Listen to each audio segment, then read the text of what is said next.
Hello, this is Dr. Garret Castleberry, Associate Professor and Program Director of Communication, Media, and Ethics at Mid-America Christian University. I am here with our COM 4603, Creating Social Media Presence and Cultural Movements guest interview series. Each time we offer this course, we welcome in a host, an array of guests from all walks of life, various professions, various areas of life and labor, not only across the country or the region, but we work to kind of integrate in international guests, and we're trying to continuously expand those boundaries.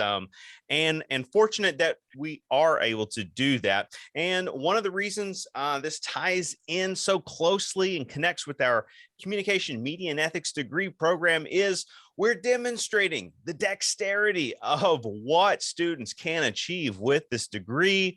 And we can't just tell students this because we try, and we're not good at that. Just simply telling someone what they need to do. We have to show it. And one of the best things we can do is hear from others. Who are the trailblazers? Who are out there forging new and unique and different kinds of paths and doing it now, doing it in a contemporary climate. And so we are excited to kick off this cycle's interview series with a guest that's going to be joining us with an incredibly diverse background and hopscotch of experiences. We're excited to welcome in Dr. Norma Jones, a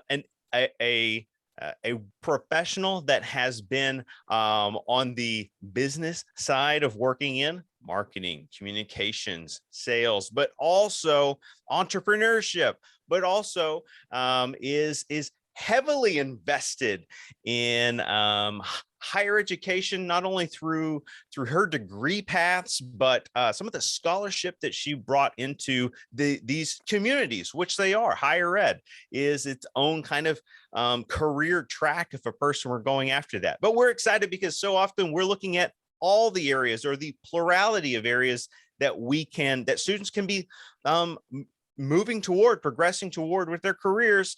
And so we're going to get to dabble in several of these conversations through the lens of Norma's experiences. Norma, Dr. Jones, whatever level of professionalism we're engaging in today, thank you for taking some time out and joining us to converse and answer student questions. Well, thank you so much for including me. I really, really appreciate this opportunity. And I think that as a communication professional, either both in and out of academia, in professional and corporate realms, this is so important. We need to know how central communication is a skill. If you look at any job ad, right, outside of the hard skills, okay, you need to know, let's say if you're computer assisted drafting, you need to know these programs. Then number one, always across the board, are you a good communicator? Are you good at working with other people? We need to know this stuff. And I'm so, so grateful that you're doing this series and to be included. Yeah, absolutely. And while the students have pre-produced their questions asynchronously, and we're going to dive into those shortly, let's wind the clock back up just a little bit. I think it's going to be incredibly helpful for them as they're viewing, screening this interview, not only the initial time, but possibly as they're kind of doing their own research data collection for some synthesis work later on. Tell us a little bit about your background in your own words and some of the hot spots that you've encountered in your professional life, maybe even personal life. Cool. So I was born to a television producing family. Mom scored music and she wrote television shows. Dad was a producer and directed and also wrote television shows. So let's just say I was dropped right into a television at birth. Literally when I was born, I had these two huge ink marks on my arms and they paralleled my mom when she was writing a script. So it's in the blood, literally. And what was so interesting being a child, their child, was learning when they, it's almost like what we see on TV it demystified the whole thing for me. And it also brought into very, it wasn't in contrast, but just in focus, how important language is and how important communication is. My father he was actually one of the folks that actually produced a television show in the native dialect of Taiwanese in Taiwan, the first. And that was basically effectively banned when the Mandarins came over from China to Taiwan and took it over right around at the end of World War II. So he produced this television show in a native language. So I was to consider, if we had a television show now in prime time that was in, let's say, a very heavily accented Cajun so that we couldn't understand it. That was what he did. And he basically elevated and legitimized a language that was discriminated against. Mom, on the other hand, she scored music. Taiwan being a very, very diehard democracy and anti-communist country. You think in the US we're anti-communist, try being Taiwanese. Oh my gosh. Okay, there's a kindergarten, there's a distrust and even hatred of that type of system because of what it could do to Taiwan. And we see that today playing out, right, with Russia's invasion of Ukraine and how China's kind of like watching. So Mom could not use music that was from a country that was, is, or could be leaning towards communism or socialism. Okay, so that brings out like German, Russian, parts of France. I mean, pretty much a whole lot of music she couldn't use. So I learned from them the power of language and media to transform society. And it was so important that it had to be regulated to such an extent that even the music couldn't be used. Flash forward, coming here in the late 80s to the US, we beat the major immigration crowd. I'm sorry, late 70s. And I remember it being very English. Then when all the waves hit from Taiwan and China and a lot of Asia, everything started slowly transforming into more Asian languages. And I thought that was really interesting. And I was in a city called Monterey Park, California, where a lot of the epicenter was. And people wanted to have an English only signage. I'm like, well, why is that so important? Because the residents who were there before we came in couldn't read the signs anymore, couldn't use these services, didn't understand these stores. And the last bit came in when I went to see a high school level play of 1984. This was Mark Keppel High School also in Monterey Park, California. And I was probably too young to see this play. I was maybe like 7 or 8. I didn't understand most of it, but what I got was this thing called Newspeak. And the fact that the government was controlling people by controlling language. All of these things centered around how we communicate, what we can use to say, when we can say certain things and when we cannot. So this kind of drove my career. I'm really interested in the power of language, power of media imagery to do good, and as well as what it can't do and why it's being censored. Wow. So that kind of drove my career in many ways. As a professional, right? What can I do with language and marketing? What can I do with language and sales? How can I convince you to give me your money? Well, and a natural segue into this field of communication, or communication studies as it's sometimes called. And of course, we often explain to students that communication by its nature interacts with other types of related disciplines and that kind of thing. Was that focus on media what allowed you to kind of drift into the lane of communication, or were you actively seeking it out as a major in college? Well, I've been, how people have 5, 10, 20-year goals? Sure. I don't. I'm terrible at that. Someone has asked me, what do you see yourself 5 years down the road? I don't know. X-nay on the Olds gay. Right.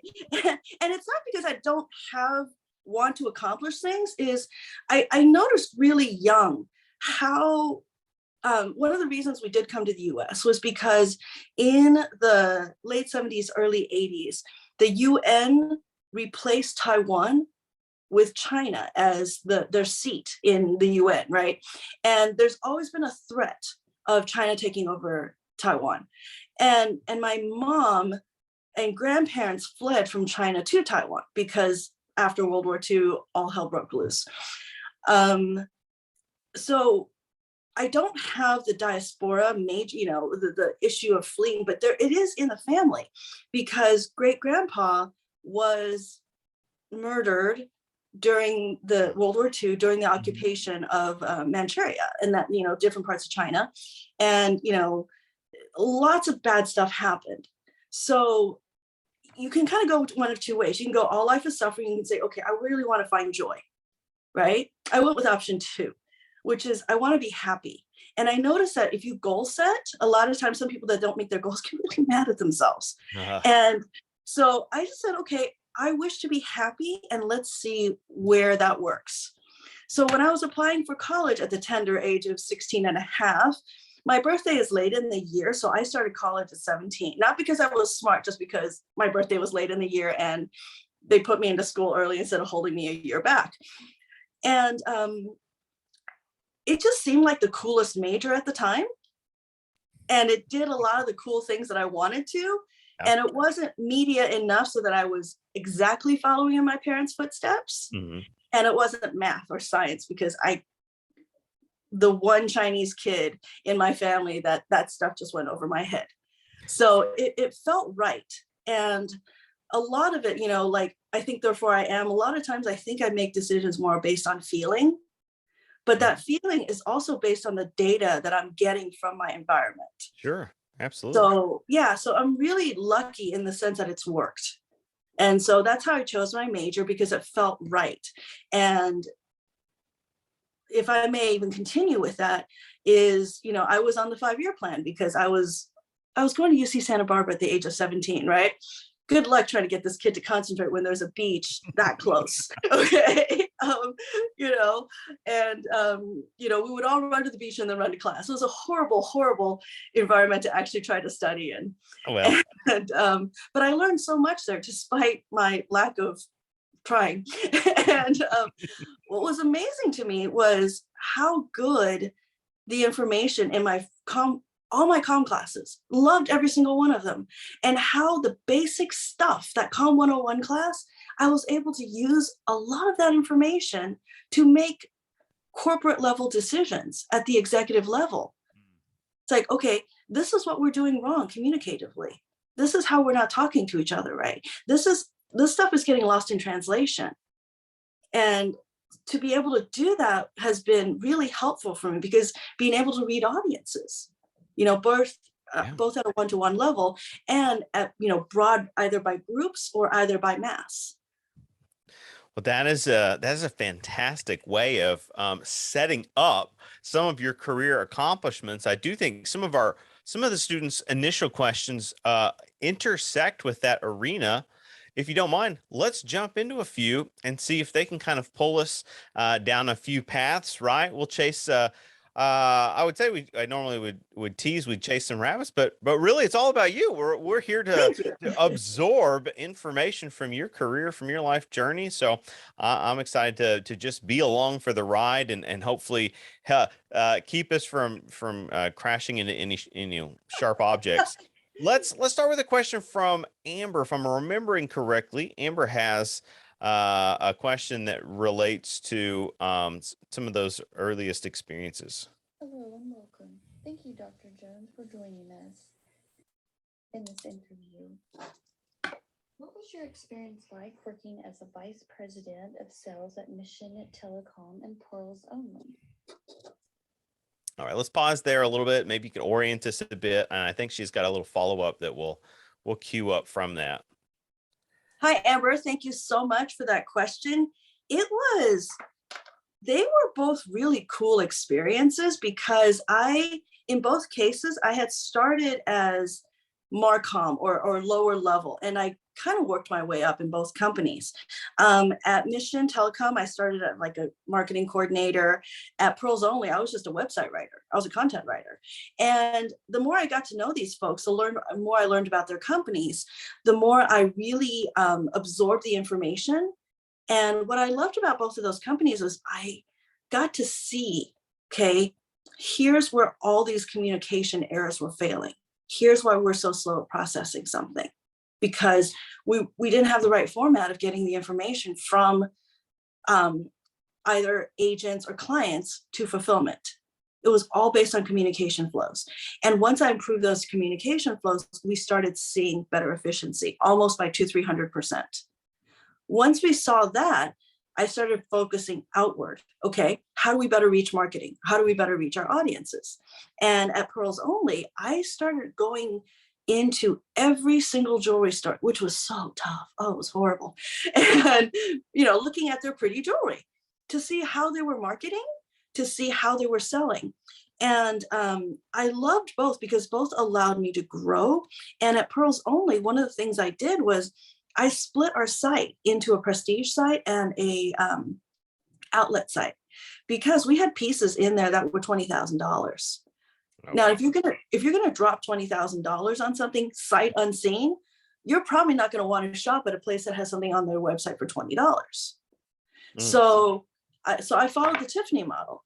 Tiffany, right around that time, they raised all their prices on their silver things. So instead of being affordable, they said, no, we don't want you to be affordable. Okay. And I thought, well, we can't lose that market because we're not Tiffany. So we spun that into an outlet site. And then we had the prestige site. And as a result of that, we were actually, like the per number of orders per day, we had more orders per day. And then if you average the number of orders, like the amount, we actually went up by a couple $100 because of the way we marketed ourselves. Now, that's all communication. Who are you communicating to? How are you communicating with them? What information are you allowing them to see in order for them to give you money? So I really loved how those experiences really tapped in. And this is before I came back for a master's and a PhD. All of this information was in my bachelor's degree. And how to use it. So I was grateful to have that education from UC Santa Barbara, even though it took a really long time and I was at the beach. But the fact that they, even despite my unwillingness to learn, they got me that information that allowed me to be a vice president before the age of 30. Oh, excellent.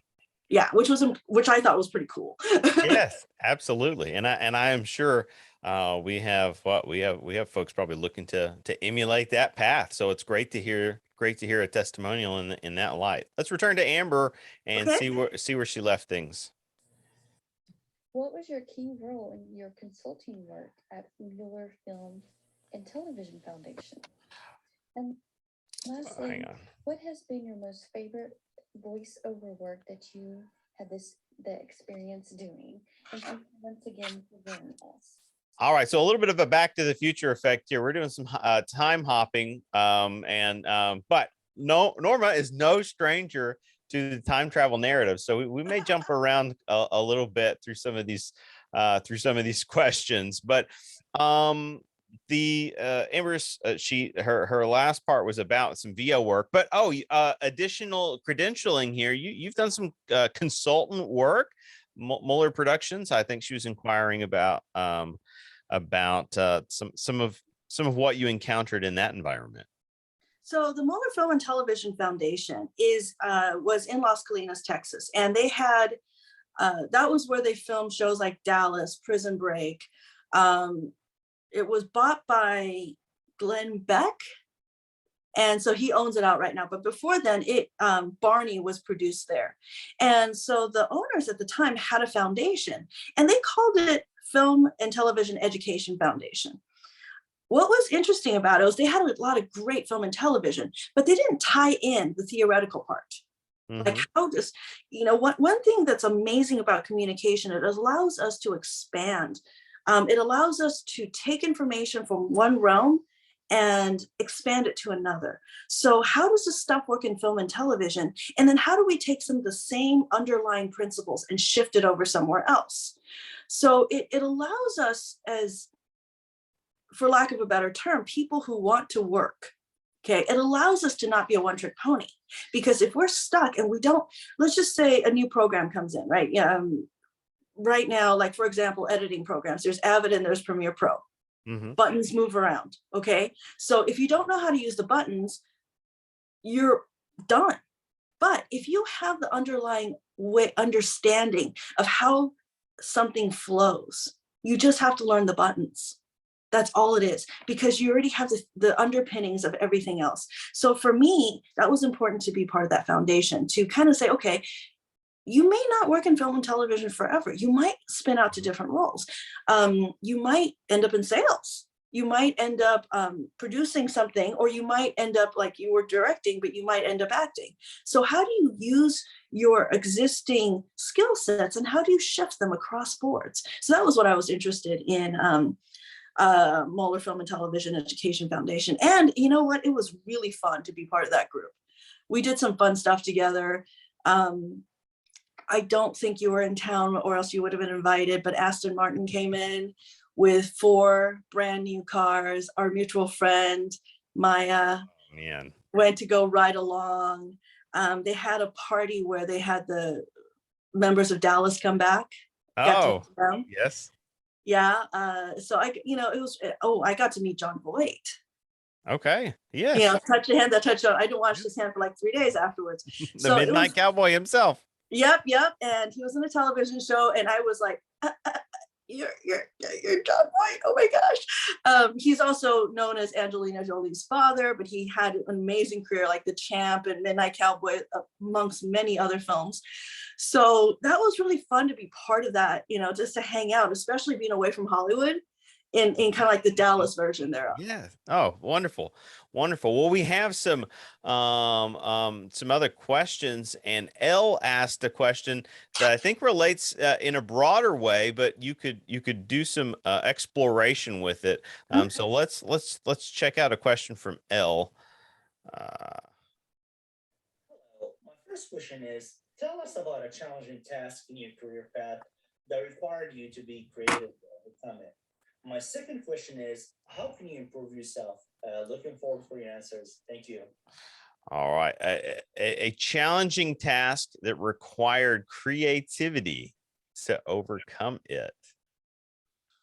Pretty much everything I did in any leadership role took some creativity, because once you get beyond a certain point, there's no set path. You have to figure this stuff out. And the recent one was, I did a series of online training courses. It's a training suite of personal development, soft skills training for a company in Texas, an energy company in Texas. And they wanted a course on human trafficking for utilities workers. Now, human trafficking, there's a lot of great material out there for hospitality, transportation, law enforcement, education, and medical field. However, there's nothing out there for utilities workers. And utilities workers have special access. They go into homes to inspect things. They're on telephone poles. Yeah. They're everywhere, and they're invisible in that we don't see them. We don't recognize them. So I remember I called the FBI. I called everyone with any information on trafficking, and they all came back and said, we don't have this curricula. So I had to go back and look at the existing information, and then talk to people who are utilities workers to see life from their point of view, in order to create something that is based on both. So that was really challenging. And I had to, it's creating something new-ish, but off of existing bits, but it took a lot of interviews to do that.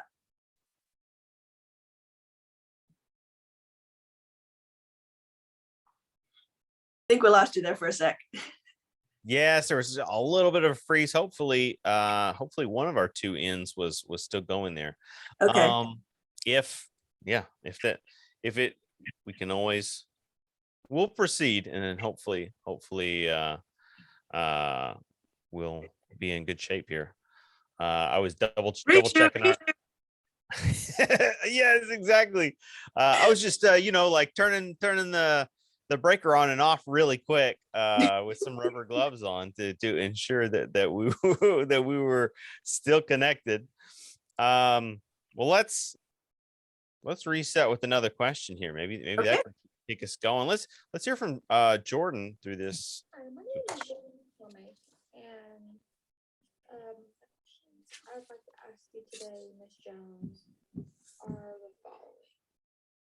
How do you think, out of all your work through different media platforms, have they changed the way you look at our society? Our society is always changing. Doing voiceovers to co-finding books to editing books to being a vice president of different companies. How has media platforms changed the way at our society? Okay, let's go with that. Media changes, and yet humans behind it. What have been That- your observations over what's been an incredible quarter century of change in media? Yeah, and actually in the past question, Elle, thank you for your wonderful question. Now, Jordan, thank you for, this is a really interesting question, Jordan, because if you think about it, what media changes all the time, right? And then I go back to, Marshall McLuhan saying the medium is the message. Okay, so Yes. as how we communicate changes, how does that fundamentally change the way we communicate, right? And that kind of sounds like one of those like circular questions, chicken and egg, and where does Amazon, right, fit into all of this? So for me, it's what I love about our media is that it comes into our homes. We seek it out. It's a way of entertaining us, but also shows us a world that may or may not exist. And it gives us hope. It does certain things for us. So for me, I love how our media platforms are so much broader, and it allows for more voices, because in the past you had, major media outlets that were mediating between people who are talking and people who are listening, right? You had someone give a major interview, and say a sports star. They gave an interview, they gave that interview at a press conference, and then, they take it back to the studio, they edit it, and you're only seeing part of it. Okay, you don't see the whole thing. But nowadays, the sports stars or anybody else, they're just directly sending information out there. And I love that. I love that direct connectedness. I love that openness for more voices. I don't think a lot of our social movements would be possible without social media. You look at Arab Spring, you look at how things are happening in Ukraine. We wouldn't see any of that if it weren't for social media. And yes, there are some problems with it. Yes, there are issues of people being addicted, but it's a tool as well. And what can we do with it? So I'm really excited to see what else we could do with it. I mean, TikTok, my goodness, I probably learned more about how to fix things from TikTok, right, than I have from, going to Home Depot. I feel like right? I've learned a lot about how to fix my back. Exactly. Right? Every makeup tutorial, okay, hacking Legos, all of it is all out there. And so then it becomes, instead of someone telling us what is good information, here's the issue with that: our own responsibility. We have to know what's good and what's bad information, and understanding the filters of that information. For example, I didn't watch the Oscars, but I kind of wish I did, because there was Will Smith walked up on stage and slapped Chris Rock. Okay. And I read all the different articles about it and what parts they highlighted. Some people were saying he was just being a violent man for no good reason because he made fun of his wife. Okay. Because Chris Rock made fun of Will Smith's wife, Jada Pinkett Smith. But then there's an autoimmune disease behind it. And some news outlets didn't talk about that, right? They just wanted to make him look like a bad guy. And it's just so interesting how the same event can be seen from so many different ways by the media. And then when it goes to the rest of us, we have to figure out, okay, well, what information did they leave out and what information did they leave in? And for me, it was great to see the actual slap and the uncensored footage to say, okay, that's what happened. And that's not possible without social media, without someone in a country that did not censor that footage. And what, Will Smith said afterwards, or yelled twice, expletive, right? Right. And so we just have to be much better, much more literate, much more, I don't want to say discriminating, but it is. It's about what is discerning. Discerning. What's good information? Mhm. You know, how is this information just partial? How do we get the rest of the picture? Absolutely. So that's what for me is important about what's happening with our media is we have to take more responsibility for us Mhm. and what we consume. And certainly, I really appreciate these concrete examples you've given us, and from the, from the topical as last night's Academy Award ceremony to the political, and even a counterpoint you're making is you mentioned, and we have several books. In fact, some of those great works were what inspired that direction of the title of the course, the social movements Yeah, angle and aspect yeah. of the Arab Spring being such a primary example of social media changing currents, changing the way that people could share information, and expose maybe corruption. And I think, whereas you even mentioned our ability now and today in 2022 to be able to gain greater insight into what's going on in parts of the world like Ukraine, we are at least getting reports that on the other side of that border, information's being shut down, information's being conscientiously kind of filtered away, filtered Mhm. out entirely in some circumstances, where some people that are a part of this conflict are not getting any kind of information. And maybe, according to some reports at least, the information they do get is modified enough that we could, that it may not be accurate information, right? Is government censorship and lying. Short version, right? and you know, you see that, right? And so we so instead of getting information filtered to us, like all the news that's fit to print, right? We have someone else telling us that, but it's no, we get to decide. But because we now have the power to decide, we now have the responsibility to filter. Yeah. Very Spider-Man. I know, the hero we need.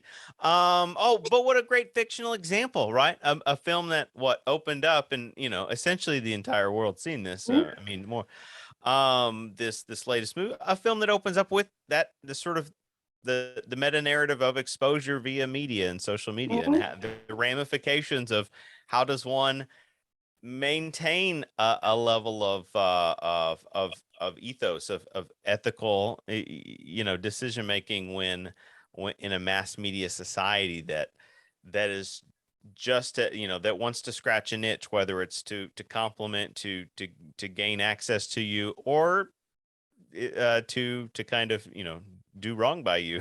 Yeah, take you down. Yeah. Yeah. Excellent. Let's hear the remainder of Jordan's video here. I think we left her hanging. I think she's got another part for us. Cool. And also, how does it feel to accomplish so many different things throughout your lifetime? And being a role model to such young women such as myself. You truly inspire me to do things that I accomplish. And that's what gives me hope that I too succeed. Wow. Wow. Powerful words. Yeah. I extremely humbled. Thank you for your very, very kind words. In all humility, I have a terminal case of humility. I am so appreciative, and I feel undeserving of that. I am grateful to be here to, in any way, be empowering, be useful. And it feels for me that what's interesting, if I may, is that when you are a minority, a female of color, right? Or even a minority in any way, is that because of issues of stereotype, if you happen to do well in any way, you can have that ability to become a role model. And so I think it's a heavy responsibility, and I hope I do right.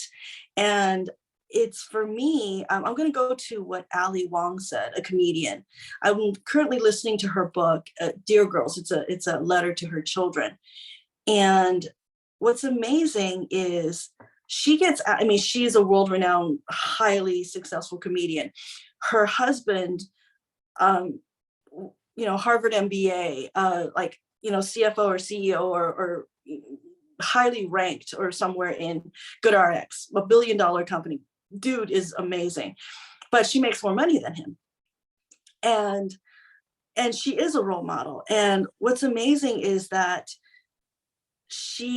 what she said was, I'm lucky I'm able to do this. At the same time is I'm humbled I'm able to do this. I've had a lot of help.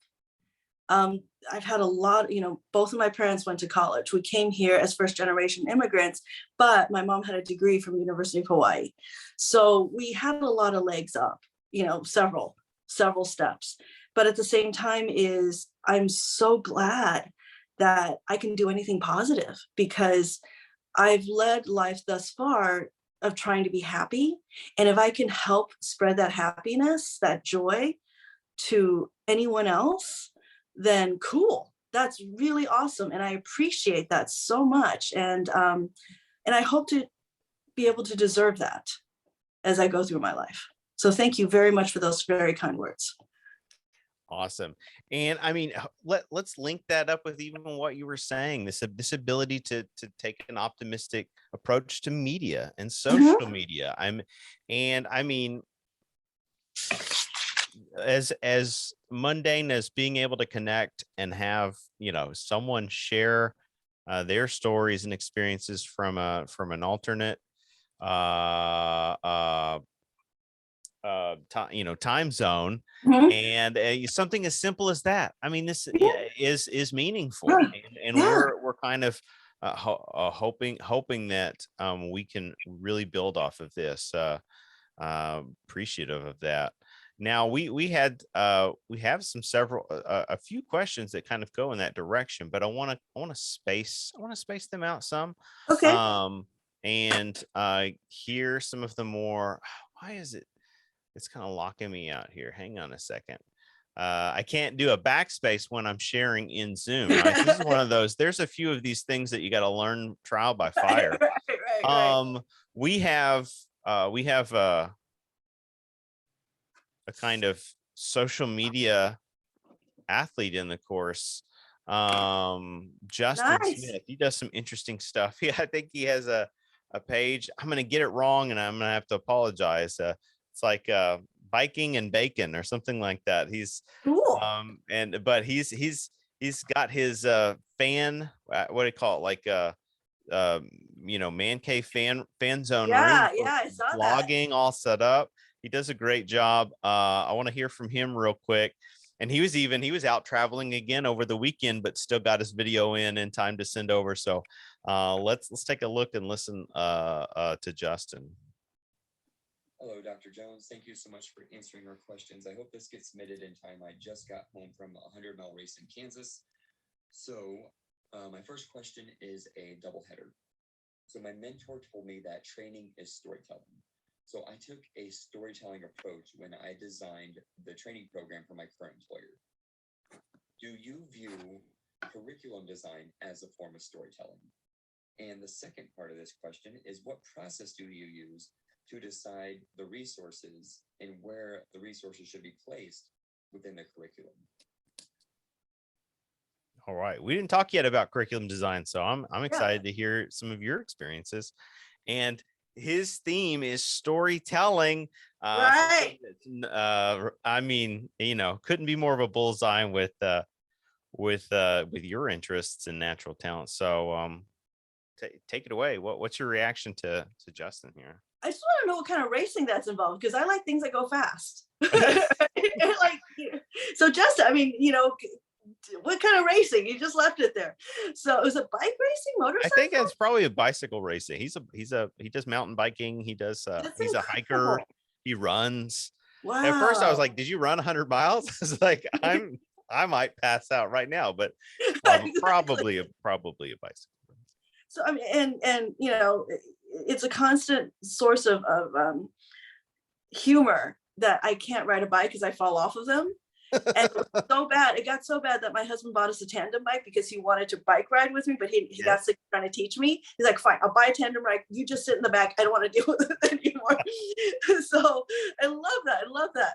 Okay, so back to the storytelling. Yes, absolutely. Parents being who they were, they're immersed in story, right? And episodic television. So I kind of see a course, whether it's online, whether it's a package course like a suite of courses, or the classes we typically teach over any period, right? Whether it's 5 weeks or 3 weeks or your regular 16-week semester, it's like episodic television. There needs to be internal and external cohesion and through line, right? And you need to adjust the material to your audiences. That is key.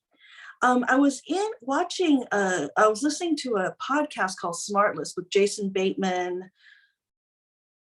the guy who was in Arrested Development. I've heard of this. I've heard of this show. Yeah, it's amazing. It's Jason Bateman's the only name I can remember right now, which is kind of sad. But Sean Hayes and Will Arnett. Yes, Will Arnett. Yeah. And so they've interviewed a lot of amazing people, Paul McCartney. And so this one was Ron Howard, who was Opie in Andy Griffith's show. Then he became, Richie Cunningham in Happy Days. His works are Splash. He did the latest solo movie, just to name like two.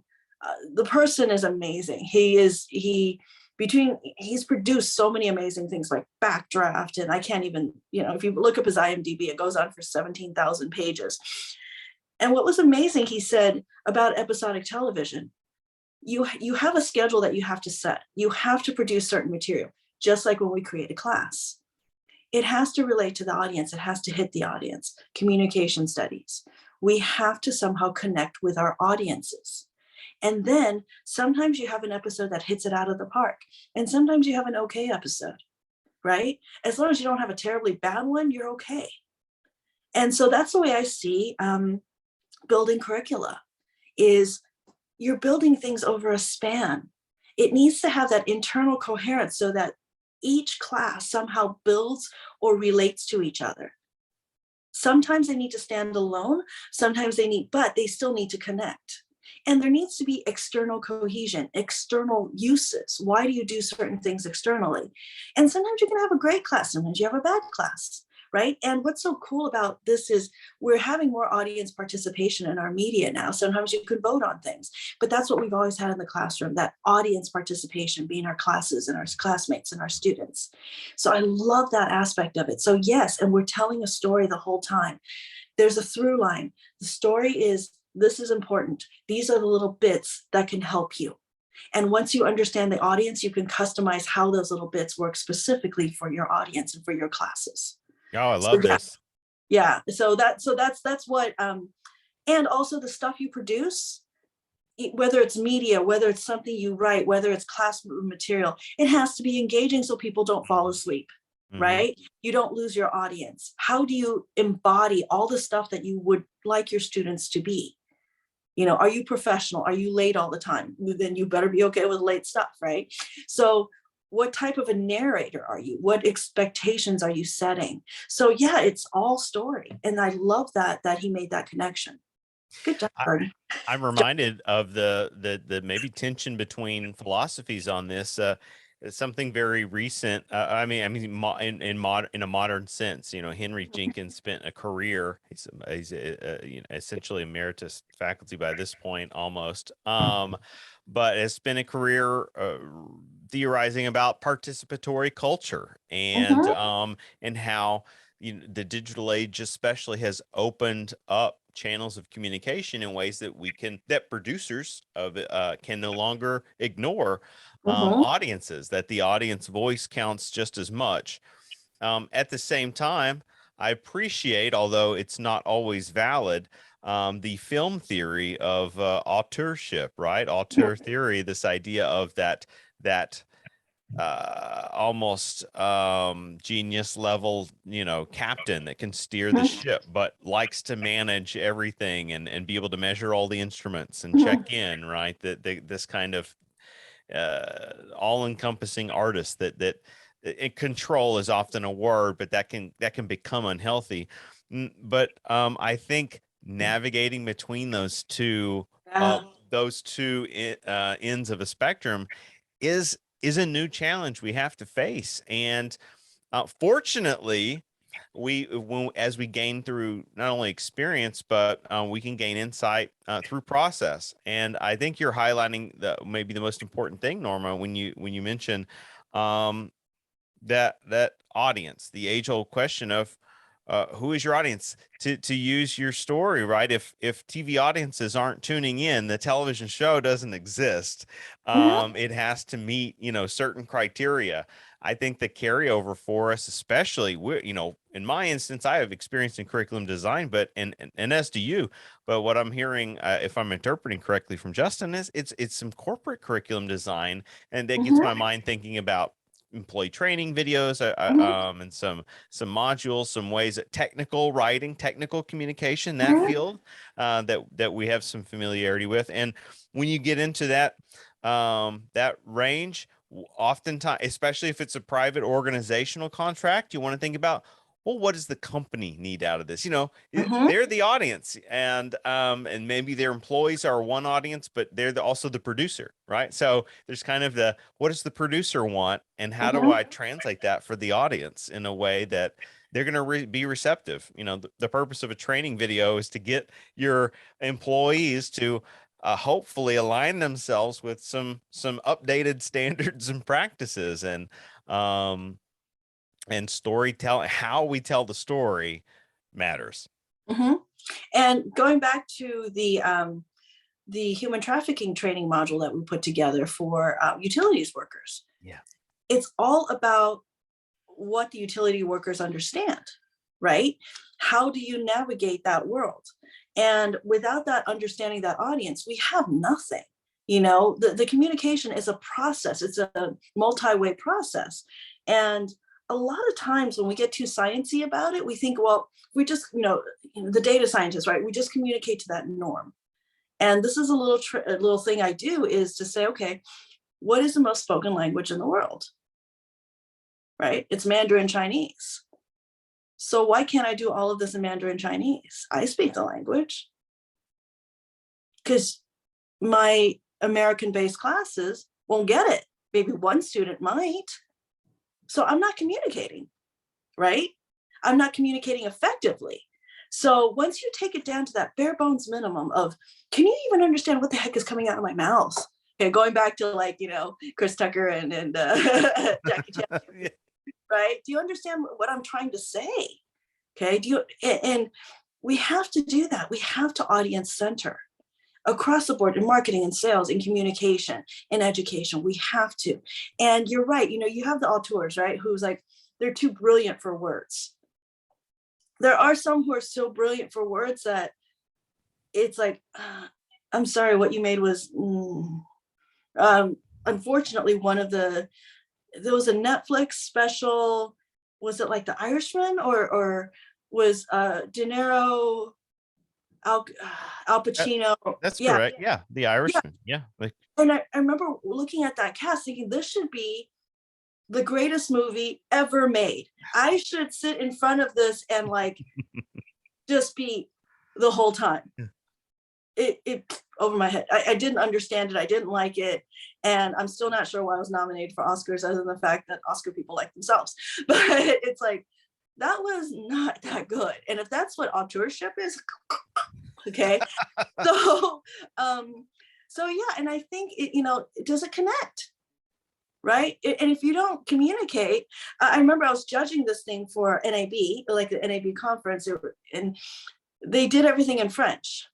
hmm And I said, but what you said doesn't make sense in French to your images, unless you were being ironic, which I don't think you were, right?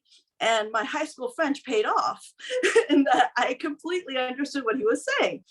And so once you can get as fancy schmancy as you want, but if you're not connecting, I'm speaking Mandarin to you, That's good. in my opinion. Justin has a follow-up, but let's jump up to Maria and then down Okay. back to Justin. I like a little Q&A hopscotch. Yeah, kind of like my career, right? And I'm communications and media major here at Mid-America Christian University. Thank you for doing the interview with the class. The questions that I have for you are: one, in your book of Heroines of Film and Television, Portrayals of Popular Culture, you talk about changing roles of heroic women across time. As a heroic woman yourself, how has The love. your role changed from the beginning of your career till today? All right, we'll come back in a minute, but oh my goodness. Yeah. Lots of hero worship. This is fun. This is fantastic. I'm cringing. I appreciate, I feel undeserving. I am honored, deeply honored by that comment. Thank you so much, Maria. I hope I deserve it, and I hope I continue to deserve and do things to deserve that. So if I may, the book itself, we talked about optimism. One thing, being part of the critical scholar world, right? I started noticing we're really good at pointing out problems. We're really, really great at it, but we offer no solutions. And that's okay. But if we did that at the corporate level, right? Drawing on your corporate experience, what would, there's only so much room for that devil's advocate.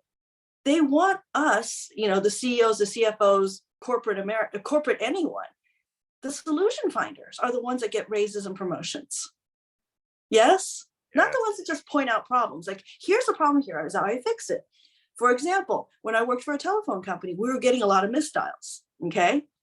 So I took out a phone pad and I came up with every single way I can fat finger or misdial our phone number, okay? And we bought all of those. And the example I followed was, there was a company called 1-800-COLLECT. And I want to say it was an MCI, so you can make a collect call using their service and dial I remember around. this. And then somebody realized we don't know how to spell collect very well. So they bought all the other versions of collect. Brilliant. Right? Yeah. And then, AT&T had call AT&T. So I went ahead and figured out all the different ways I could mess this up. So from the corporate world, I was really trained to find solutions to the problems that I found. Look for problems, absolutely, but figure out how to fix them, figure out how to deal with them. And if you can't figure out how to deal with them, get a step started, work with people to figure that out. So for me, that's why I wanted to look at social issues from the perspective of heroes, because they they're half human, half divine, right?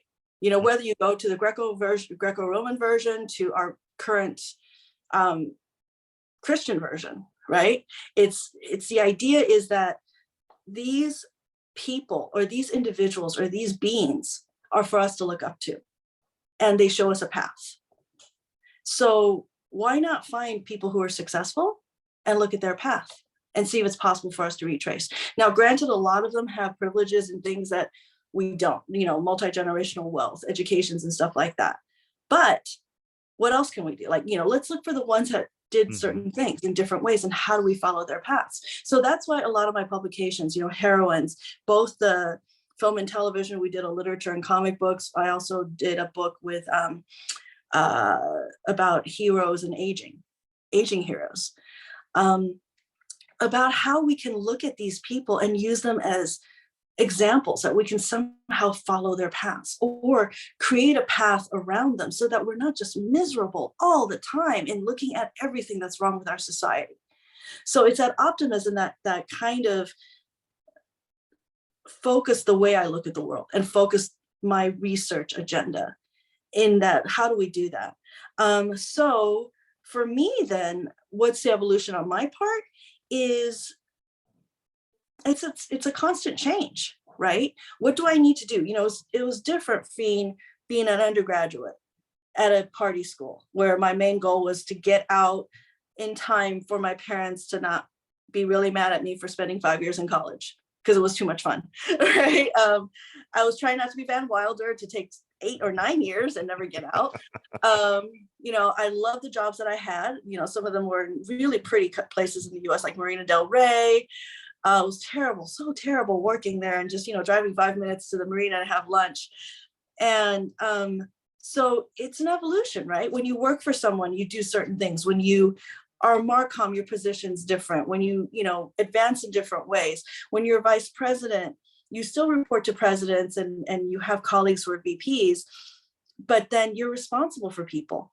So you probably can't get away with half the stuff that you did when you were, you know, working to someone that reported to someone like you. So it just changes based on what I was doing and what I need to do and for whom. So when I was in supervisory positions, my staff, people who reported to me, were my main priority.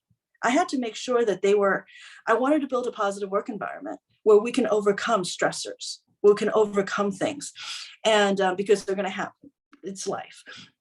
So it's the evolution then for me has been just changing with the times and changing with what I needed to. Shifting what I need to do and how I need to view certain things, and, you know, catching up. Like right now, when we went online, because of all the education that we did before, and because of my previous online experience, I was okay, but I still don't know everything. So I'm actually taking classes, right, from curriculum, you know, how to do certain things, because I want to learn. And so, yeah, it's an evolution. You just keep growing, right? I'm going from, you know, what's the next evolution of Pikachu? So, you know, I feel like I'm still at Pikachu stages until I get to, is it Raichu? Raichu's next. So hopefully I get to Raichu soon. Excellent. Oh, and wonderful. Justin's jumping out the door. I imagine he's ready to explode on another 100-miler here. Let's hear back from Maria again. I think she had a little bit more to Second go. question is, how do you handle negative comments about your work? Oh, yeah, Thank you so yeah. much. That's a good one. Absolutely. This is a great swing in the pendulum. We've talked about successes and things and built Right. you up, right? What happens when you Right. feel cut down, when things go against the grain of your progress? Being Chinese and female in a society, growing up in a society that was very, very patriarchal. Okay.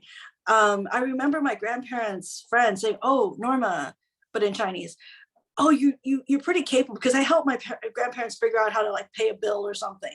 And so, "Oh, you're so capable, you should have been a boy." And that was a compliment. It was a legit compliment. Or, you know, Norma, you'd get higher grades in my class if you didn't spend so much time in your hair and makeup. Excuse me? Okay. So that legit happened. So for me, negative comments, right? They're going to exist.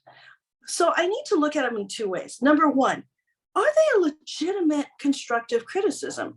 Or are they a reflection of this person's either insecurities, life, inability to fit in with modern times?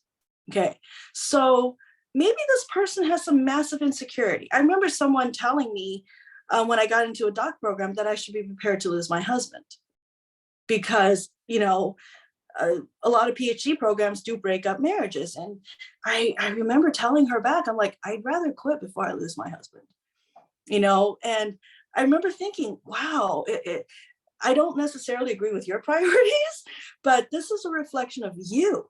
Right? This is not your criticism of me. So who are you?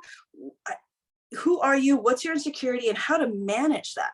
Right? So I don't want to offend her because, you know, she was a doc and a professor. And I remember thinking, you know, I'm not going to want to offend her, but how do I still relate to her as a person, but without being that close so that she can criticize my life? So that's one way of me using that criticism to understand my audience. What's going on with you that you would say something like that, right? And whether it's so it's more of like, how do I understand my audience better? Then there's the other kind, which is criticism of what you do, of your work, okay? That I love because how else am I going to learn? How else am I going to figure out what I'm doing wrong? How else am I going to be better if I just wave away criticism? So negative comments are actually wonderful insight. It allows me insight into the people who give me those comments, and it gives me insight into myself in how I can be better.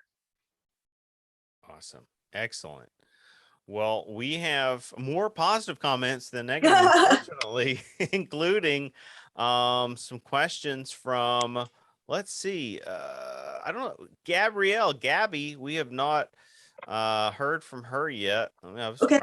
playing scroller here, trying to locate. Let's hear from Gabrielle. Alrighty, so for week 1, I have 2 questions.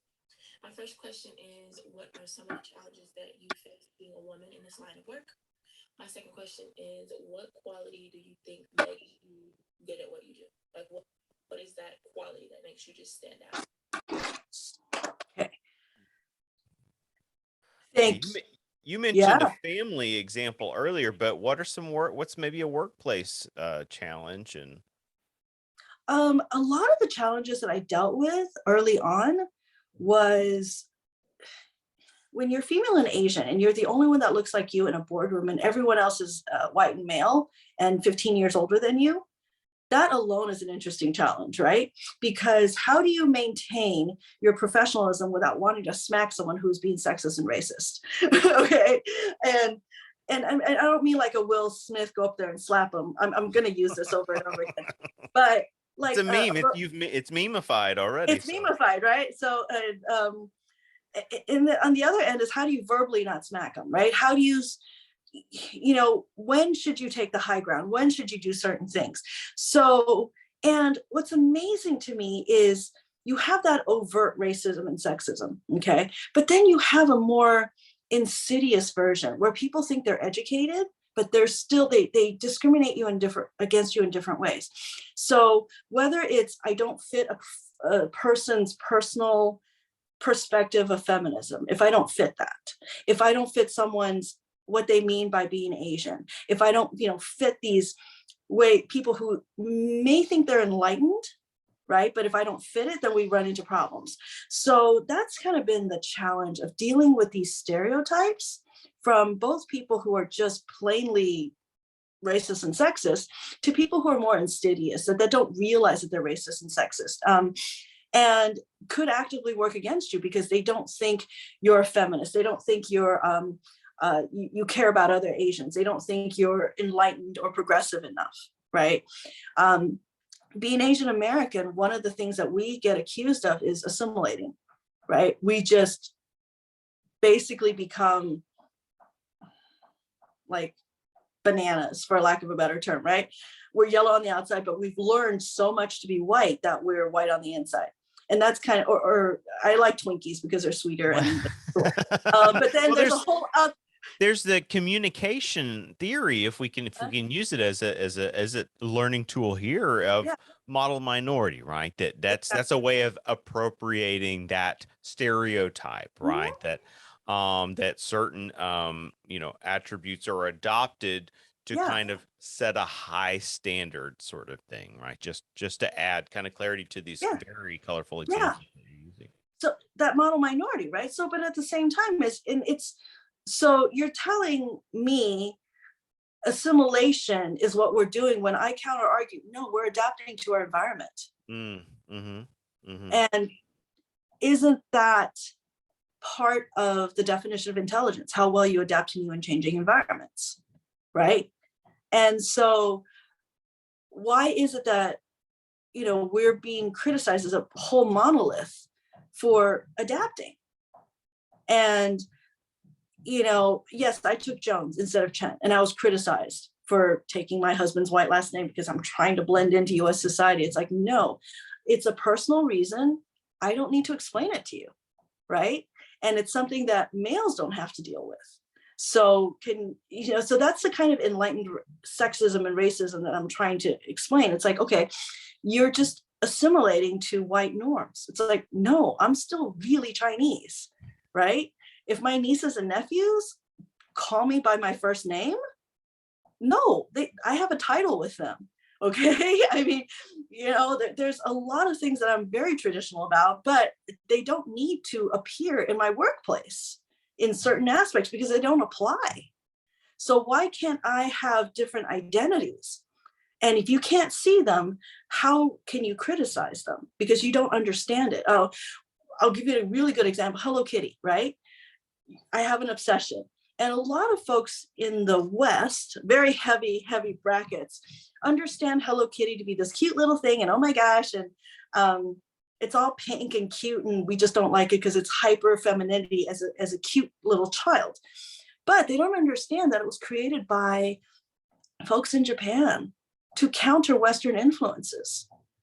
It's not meant for folks in the West. It's meant for Asians to understand that we have our own identity and it's valid, right? It should be valued and treasured. And just because the West doesn't understand it, it's being criticized just because you don't understand it. And I wish I were as cool as Hello Kitty, but it's a very interesting parallel. You don't understand this. You don't understand why I do certain things. You don't have my experiences. You've never lived outside of this country for any period of time. You haven't grown up Chinese. You don't get it, but so you should not have a right to criticize it. So that's the challenge I face. And the second one is dealing with those challenges, I think was the question. I think I wrote it down that Gabrielle had. I think specifically, how do you overcome challenge? It was. Let's cue it up. It's Yeah, let's double check it. Yeah. Quality do you think work? My second question is, what quality do you think makes you good at what you do? Like, what is that quality that makes you just stand out? What are your standout qualities? What are your striking qualities that have blessed you with success? Extraordinary luck. My ancestors are kind to me. They watch out for me. I've been extraordinarily lucky because I've lived in multiple places. I grew up in Taiwan, picked up enough of the culture there, moved here young enough to truly understand American cultures, right? I've lived in multiple places across the US to really experience things from both insider and outsider perspectives. So I think for me, it's a quality of being, I hope I'm adaptable. It's a quality I wish I had more of, and I hope that I have some of, is to be adaptable. I'm not assimilating to a culture. I'm adaptable because I learn about your culture. And I go back to what Dad said, producing television shows. Once you know someone's beliefs and history, you have a bead on them, right? You can market to them, you can sell to them. Once you have a bead on a society's history and beliefs, you have a way of understanding and adapting to them because you know what makes them tick. And so I've been really lucky to be able to do that with, my history and having parents who taught me that, and moving around so much as a kid. And so I think my background and my history have made it easier for me to be adaptable. And I hope I continue that. Wonderful. And this question is obviously directed at Norma, but sometimes it's difficult to kind of speak on one's behalf. I have, fortunately, I consider all healthy relationships fortunate occurrences in life, but let me speak to some qualities that I see in her over period of observation. Now I'm tipping my hand here. The first thing that I think stands out, and it stands out here, but if you engage with Norma outside, if you were face to face in person, if you were in a room with her, she's vocal. She's vocal. She's someone that has a voice and she activates it. And she'll be the first one to kind of cut up and like make light of if what she voiced was, whimsical or highly intelligent or strategic or just goofing around.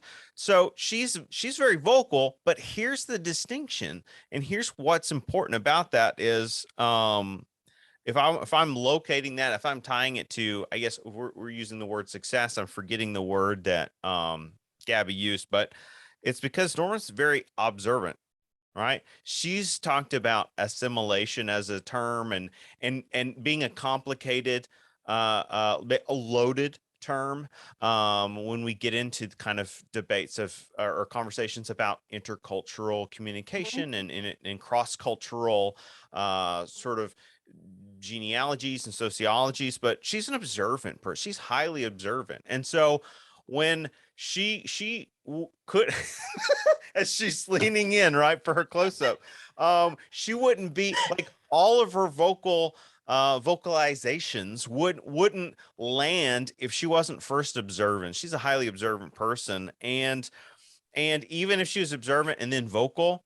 here's someone that you don't hang around the, what do you call it, the media industry very long if you can't take criticism. If you have a thin skin, they will eat you up, spit you out, that kind of thing. I Norma's optimistic. That's a third term I'd put in here. I mean, she's being very polite. Like she's lucky, and I, we're I think so many of us are fortunate, right, in our circumstances, but she's optimistic. I've observed optimism in her attitudes over the years. And she's not afraid to fail either. She tries. She's a big trier. And that, guess what, that will get you? Experience, right? And then you look back and you say, well, I've got, how, people say, how did you accomplish all these things? And it's like, well, I tried at that. I was vocal. I observed closely. I then vocalized my observations. I maintained a healthy amount of optimism, regardless of the conditions I'm encountering. And over time, you gain experience. Those are kind of words I'd put in order there. And what do I have? Limited exposure to being around or knowing Norma, but those are qualities I think are interlinked. Sometimes it's hard for us to speak outside of ourselves to those things, but yeah. Thank you. They're very, very kind words. Yeah, absolutely. Well, that's fun. We've got a couple of questions left. Let's I don't know if there's I was going to say let's speed racer through them, but that's not a not a verb nor a I don't know. We left someone hanging earlier. Justin. Let's get back over to Justin here. And my second question is, in the book Heroines of Film and Television, you referenced many television shows. Is there a specific show that stood out from the rest when it comes to empowering women and breaking stereotypes? So thanks again for answering all of our questions, and I'm excited to learn from you. Fun question. Star Trek, and Star Trek. But you know that. I mean, I'm not old enough to have seen the original Trek. I saw that. I was a Next Generation baby. And it was so cool to see different people represented, but in ways that it felt natural. The current season of Picard, I don't know if you've caught up, and I'm so sorry if for folks who haven't, I'm spoiling it. The diversity and the social issues are so heavy-handed. I feel like someone's hitting me over the head with a mallet. Okay, and it's not fun. Not that sometimes you don't need a mallet to the head, but what Star Trek did, it was very optimistic in the sense, and it fits my understanding and the way I want to see the world in my own life, is that we've already overcome these issues. You have a group of people who are successfully coexisting side by side in different roles, and it doesn't matter if they're even human. Okay. And I love that we got to see how they dealt with issues of race and of gender and of species even. Okay. But in beautiful ways that made us think. And then because it was there for us to see, you had the Asian driving, right? You had the Russian guy on weapons. You had the Black female on communications. You had of course you had Kirk, the white guy at the helm, you had a white guy doctor. And then you had this interspecies character as a scientist. And that was so brilliant because so many of us are between worlds. I go back to when I visit home, or this is home, but when I visit Asia, sometimes people can't tell where I belong, right? I remember I was in a taxi and someone said, "Oh, are you an exchange student from like Singapore?" Like, dude, I was born right there in that hospital. Okay. Just because of the ways I'm different, and where's home, right? I'm in the US, your China virus, right? Go home. I go back to Taiwan. It's like, well, I left at such a young age. And because I learned to speak from my maternal grandma, who was Chinese, from mainland China, my accent is more mainland Chinese. And so I go to mainland China and I'm a little tall for folks. I can't find clothes. It's hilarious. So where do I belong?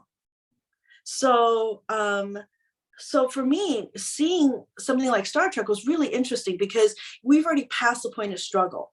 We're at the point where we can peacefully be happy and working together. And that's part of the informing of where I did the hero stuff. Let's get past, what do we do when, let's picture that ideal society, and then let's figure out how to get there. Okay. So yes, we have problems, but when you can envision a successful future, it's so much easier to get there. I like it. I Yeah, like it. Star Trek. But the Yeah, current yeah. part is hurting my brain. I'm sorry. Well, guys. and Next Generation was always known as the most optimistic of the incarnations, which is a tricky narrative. Now, I'm not going to take us down this path, but how do you present conflict in a humanist world, right? Where they're kind of they're post conflict in a way. But that's why that show became the most philosophical incarnation of Trek. And even with Discovery, which is the current one with Something New Worlds. There's Discovery, and then Discovery. Yeah. So Discovery, right? You had Philippa Giorgio as captain, and of course I forgot her name right now, and I love her. And she's my Michelle Yeoh. Okay. She was already a captain, and then in the alternate universe, she was an empress, but she was evil. But then she turns back because she's kind.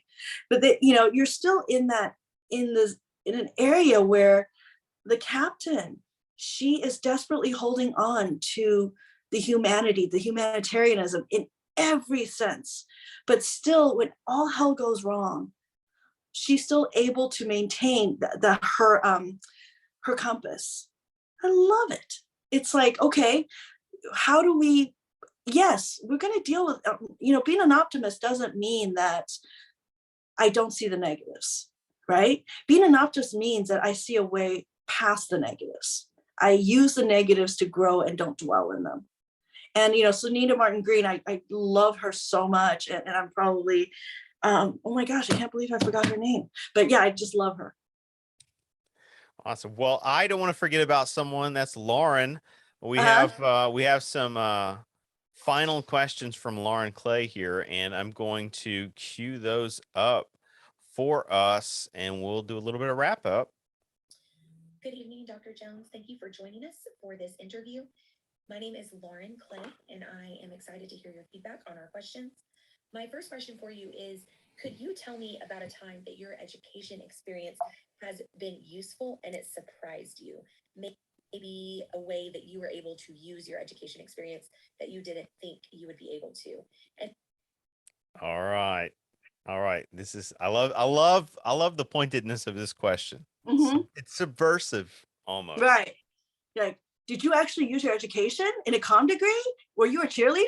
I'm serious. If you ever go to a pro football, basketball, any of those games and the cheerleaders introduce themselves, I will guarantee at least 75% are comm majors, right? I went to a Laker game. I'm like, yes, my people, woo! And I've never cheerleaded in my life. I wouldn't even know how to start. And I want to say with Captain Burnham, okay, before I make that mistake, it's Sonequa Martin Green. I love her. I'm so sorry I forgot your name. I'm a horrible person. So back to education experience. As I said, my 5-year undergrad at UC Santa Barbara, I wasn't the best student.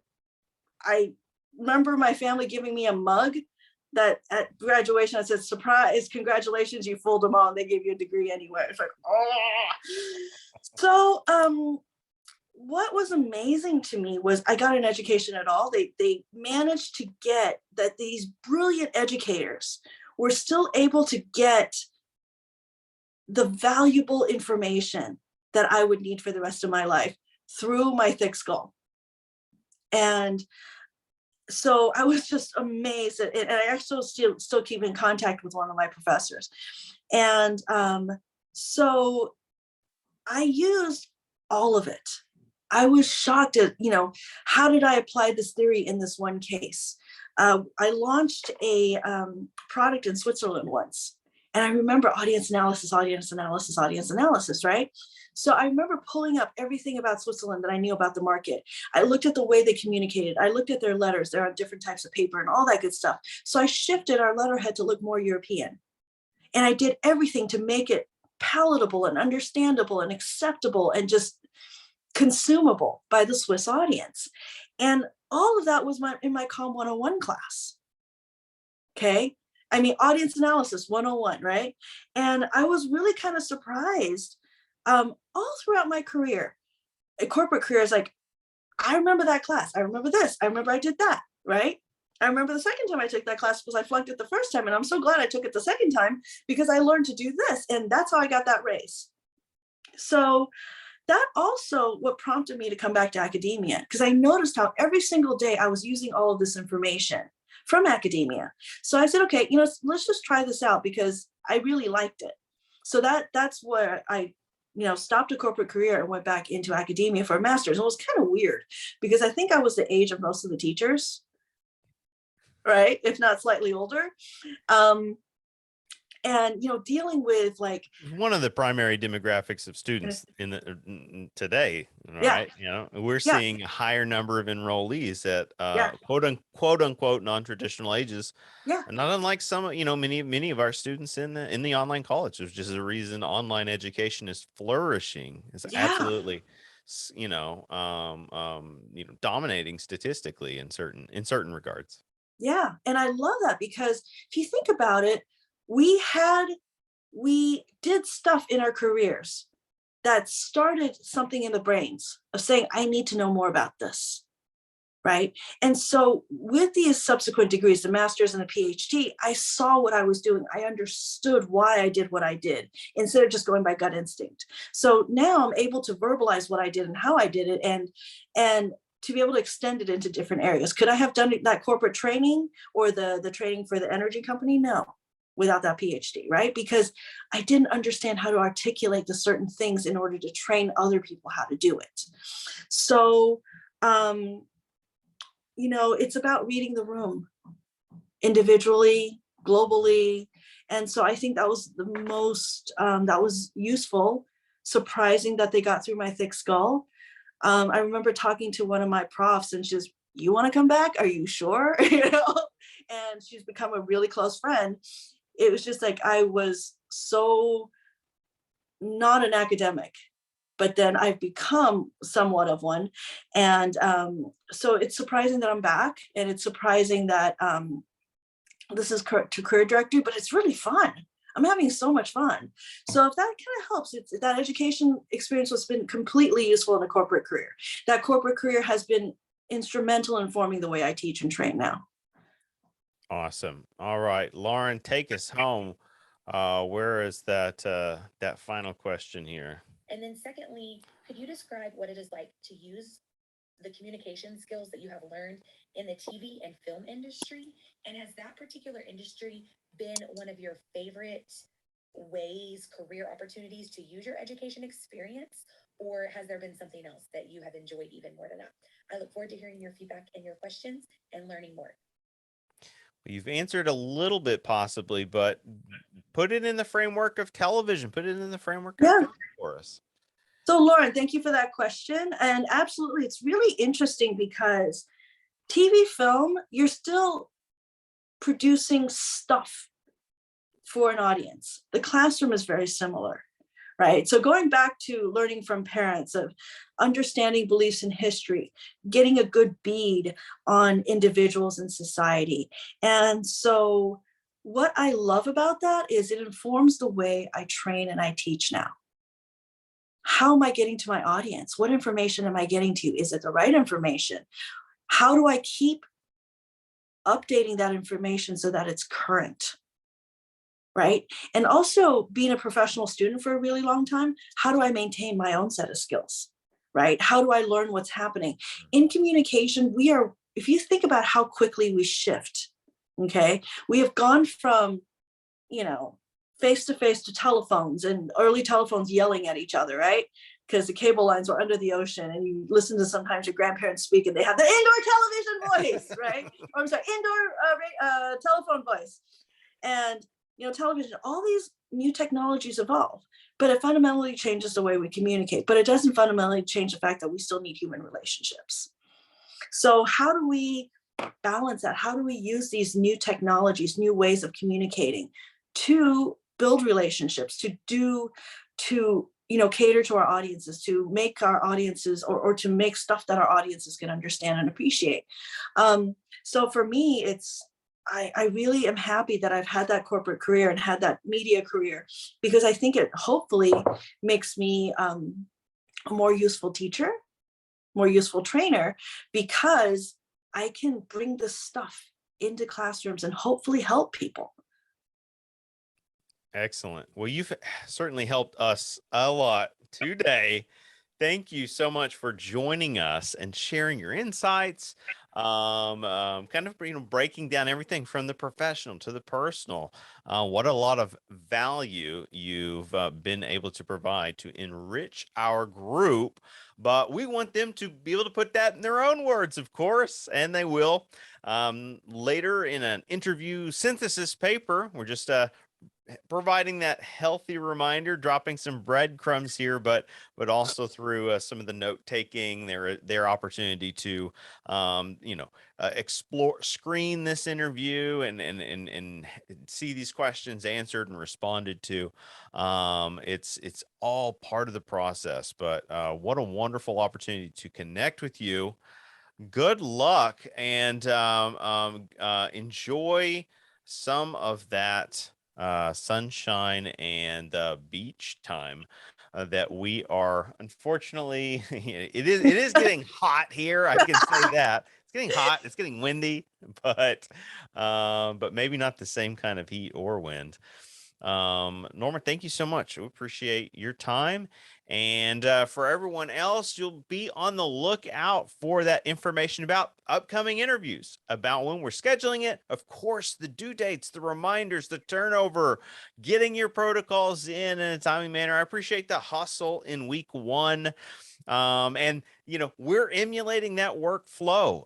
Sometimes you just got to get it in as quick as possible. There's a reason we drafted a first time. We're revising and we're providing feedback so that then you can polish those questions up even more. And it's not just about saving face, as they say. We're not just trying to look good or sound good.